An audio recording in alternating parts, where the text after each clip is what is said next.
ഉപനിഷത്തോ ഗീതയൊക്കെ പറയുന്ന ഒരു ഒരു അറിവുണ്ട്, അടിസ്ഥാനമായിട്ടുള്ള അറിവുണ്ട്. വേദങ്ങളിൽ പറയുന്ന ഈ ക്രിയാമാർഗം എന്ന് പറയുന്ന കാര്യമുണ്ട്, യജ്ഞം യാഗം എന്നൊക്കെ പറയുന്ന കാര്യങ്ങളുണ്ടല്ലോ, അതിൻ്റെ ഒരു വഴിയുണ്ട്. ഈ രണ്ട് വഴികളും കൂടി തമ്മിൽ എന്നും സമരത്തിലായിരുന്നു. ചാതുർവർണ്ണയൊക്കെ ഈ ഇതിൽപ്പെട്ടതാണ്. ഏതിൽ? ഈ പറയുന്ന തരത്തിലുള്ള ഈ ക്രിയാമാർഗത്തിൽപ്പെട്ടതാണ്, യാഗയജ്ഞാദികളിൽപ്പെട്ടതാണ്. അത് ഒന്ന് വല്ലാതെ ദുഷിക്കുമ്പോൾ മറ്റേത് കയറി ആധിപത്യം സ്ഥാപിക്കും, ഒരു റിനൈസൻസ് വരും. അങ്ങനെ അർജുനൻ്റെ കാലം, ഭാരതകാലം മഹാമോശമായപ്പോഴാണ് ഈ ഗീത അവതരിക്കുന്നത്. ഗീത വേദങ്ങളൊക്കെ തള്ളി പറയാണ് വാസ്തവം ചെയ്യുന്നത്. യാവാൻ അർത്ഥ ഉദവാനേ സർവത സംപ്ലുതോദകേ താവാൻ സർവേഷു വേദേഷു ബ്രാഹ്മണസ്യ വിജാനത എന്നാണ്. അതായത് എല്ലാ വേദങ്ങളെ കൊണ്ടും അറിവുള്ള ഒരാൾക്കുള്ള പ്രയോജനം ലോകം മുഴുവൻ വെള്ളപ്പൊക്കമുള്ള കാലത്ത് ഒരു പൊട്ടക്കിണറ്റിലെ വെള്ളം കൊണ്ടുള്ളത് മാത്രമാണെന്നാണ്. മനസ്സിലായോ? ഒരു പൊട്ടക്കിണറ്റിലെ വെള്ളം കൊണ്ട് ആർക്കെന്ത് പ്രയോജനമുണ്ടോ, ഭൂമി മുഴുവൻ വെള്ളപ്പൊക്കമുള്ള കാലത്ത് അത്രയും പ്രയോജനമേ ഉള്ളൂ എല്ലാ വേദങ്ങളെ കൊണ്ടും എന്നാണ്. പിന്നെ സമത്വ സിദ്ധാന്തമുണ്ട്. അതിലേറെ നേരമ്പോക്കുള്ളൊരു കാര്യമാണത്.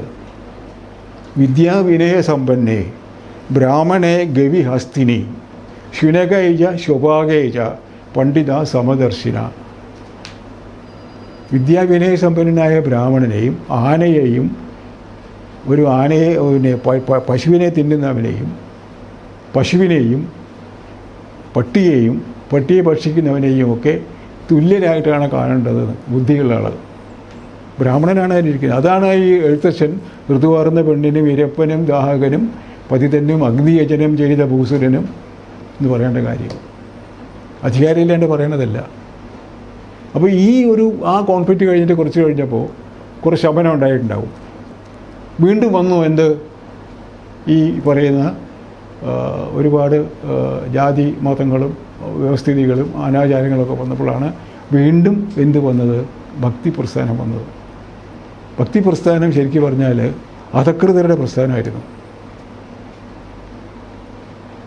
ഈ സൂക്ഷ്മമായി പറഞ്ഞാൽ ഈ വേദവ്യാസൻ കർത്തവനാണ്, ശ്രീകൃഷ്ണനും കർത്തവനാണ്, രണ്ടുപേരും കർത്തവനാണ്. അതെ അതെ. അത് കഴിഞ്ഞിട്ട് പിന്നെയും അതിപ്പോൾ തന്നെ വന്നു. അപ്പോഴാണ് കുറേ കാലം കഴിഞ്ഞപ്പോൾ വീണ്ടും വിവേകാനന്ദനും ബാക്കിയുള്ളവരൊക്കെ വരുന്നത്. ഈ റിനൈസൻസിൻ്റെ കാലം, അത് എഴുത്തച്ഛൻ്റെ കാലം തൊട്ട് ഇവിടെ ഈ ഭക്തി പ്രസ്ഥാനത്തിൻ്റെ കൂടെ റിനൈസൻസ് വന്നതാണ്. ആ റിനൈസൻസിൻ്റെ ഫലം ഇല്ലാണ്ടാക്കാനാണ് ശരിക്കും പറഞ്ഞാൽ ഇപ്പോൾ ഈ പറയുന്ന RSS വന്നിരിക്കുന്നത്. ഡയലക്റ്റിക്സാണ് ശരിക്കും. ഇപ്പോൾ ഈ ഡയലക്റ്റിക്സ് ഒരു ആഗോളാടിസ്ഥാനത്തിൽ ബിറ്റ്വീൻ ടെക്നോളജി ആൻഡ് നോളജ് അവിടേക്ക് പോവുകയാണ്. തീർച്ചയായിട്ടും. സംശയം വല്ലതും ഉണ്ടോ? മറ്റൊരു റിനൈസൻസിന് അതിന് പകരം വരും. അതിപ്പോൾ ആഗോളാടിസ്ഥാനത്തിൽ വരുമ്പോൾ അതൊക്കെ മങ്ങിപ്പോവും. ആഗോളാടിസ്ഥാനത്തിൽ ഈ അക്രമത്തിൻ്റെയും അതുപോലെയുള്ള ബാക്കിയുള്ള അപ്ലൈഡായിട്ടുള്ള ടെക്നോളജിയുടെയൊക്കെ ഒരു ഭാഗവും അപ്പുറത്ത് നിൽക്കുന്ന മനുഷ്യൻ്റെ വിവേകത്തിൻ്റെ വേറൊരു ഭാഗം കൂടെ ഇതേ ഡയലക്റ്റിക്കൽ കോൺഫ്ലിക്റ്റ് വരുമ്പോൾ റെസൊല്യൂഷൻ ഏത് ഭാഗത്തേക്കാണോ വരുന്നത് സ്വാഭാവികമായിട്ടും മനുഷ്യൻ്റെ ഭാഗത്തേക്കാവും വരിക. കാരണം എന്താ വെച്ചാൽ ഇത്രയും കാലം നമ്മളിങ്ങനെ എവോൾവ് ചെയ്ത് ഇത്രയും കോടി കൊല്ലങ്ങൾ കഴിഞ്ഞിട്ട് ഇങ്ങനെ വന്നത് ഒരു ദുഷ്പ്രഭാവത്തിൽ എല്ലാവരും കൂടി ചാവാനായിരിക്കില്ലല്ലോ. It can't B. നമുക്ക് ഇത്രയും കോടി കൊല്ലം കൊണ്ട് എവോൾവ് ചെയ്ത് വന്നിട്ട് ഇത്ര കഷ്ടപ്പെടേണ്ട വല്ല കാര്യമുണ്ടോ? So we are going to have a final correction. കുറച്ച് ട്രാജിക്കായിരിക്കാൻ ചിലപ്പോൾ, പക്ഷേ അത് സംഭവിക്കാതിരിക്കാൻ നിവൃത്തിയൊന്നുമില്ല. ചിലപ്പോൾ ഈ കാണുന്നതൊക്കെ അതായിരിക്കാം.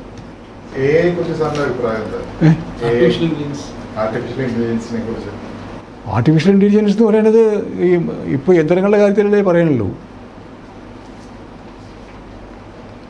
ആർട്ടിഫിഷ്യൽ ഇൻ്റലിജൻസ് എന്ന് പറയുന്നത് നമ്മൾക്ക് പ്രഡിക്റ്റ് ചെയ്യാൻ കഴിയാത്ത ഒരു കോൺസെപ്റ്റിലേക്ക് ഒരു ഔട്ട്ഗ്രോത്ത് ഉണ്ടാകുന്നതിനെയാണ്.